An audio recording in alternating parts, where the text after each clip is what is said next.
সকাল সকাল রেডি হয়ে নিয়ে কোথায় যাচ্ছেন ম্যাডাম? আজকে গিয়েছিলাম বড় বাজার দুর্গাপুজোর কেনাকাটা করতে। তাই সকালে রেডি হয়ে বেরিয়ে পড়লাম।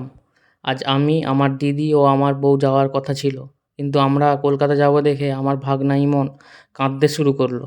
বলল আমিও যাব। ইমোশনাল হয়ে বলল আমি কোনোদিন কলকাতা যাইনি, আমিও যাব। তাই ওকেও নিয়ে বেরিয়ে পড়লাম হাওড়া বাস ধরতে। প্রথমে আমি বাড়ি থেকে বাইকে বেলতলা পর্যন্ত গেলাম, তারপর বেলতলা থেকে বাইক রেখে হাওড়ার উদ্দেশ্যে রওনা দিলাম বাসে করে। যেতে যেতে দেখি পুজোর মণ্ডপের কাজ চলছে এবং সুন্দর প্রাকৃতিক দৃশ্য দেখতে দেখতে পৌঁছে গেলাম হাওড়া। হাওড়ায় নেমে জিজ্ঞেস করে বড়বাজার যাওয়ার বাসে উঠে পড়লাম।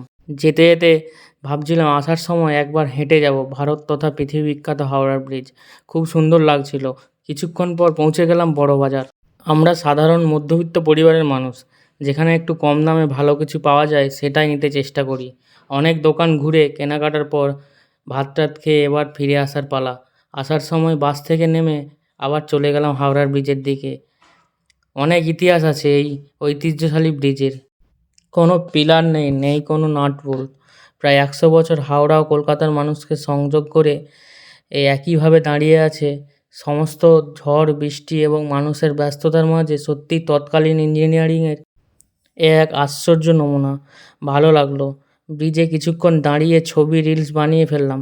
কিন্তু তার আগে বলে রাখি, ব্রিজে ছবি তোলা নিষেধ, কিন্তু কে কার কথা শোনে। দূর থেকে লঞ্চঘাট, নদীতে লঞ্চ চলছে, দেখে খুব সুন্দর লাগলো। অনেক হলো, এবার শেষমেশ বাড়ি ফেরা যাক।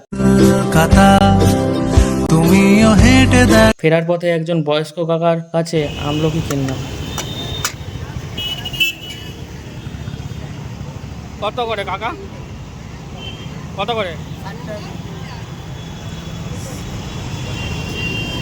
গরম ছিল তাই কিছুটা এগিয়ে একটা ছেলে বরফ লেবু জল দিয়ে কি সব বানাচ্ছে। জিজ্ঞেস করলাম কি এটা? বলল লেবু সোডা। ইমন বলল খাবো। নিলাম 2 গ্লাস। এটা খেয়ে আমার বউ বলল এটা নাকি তার সব কিছুর থেকে সেরা লাগলো। সব কিছু বলতে তার শাড়ি কেনার থেকেও কি? তোমরাই বলো কমেন্টে।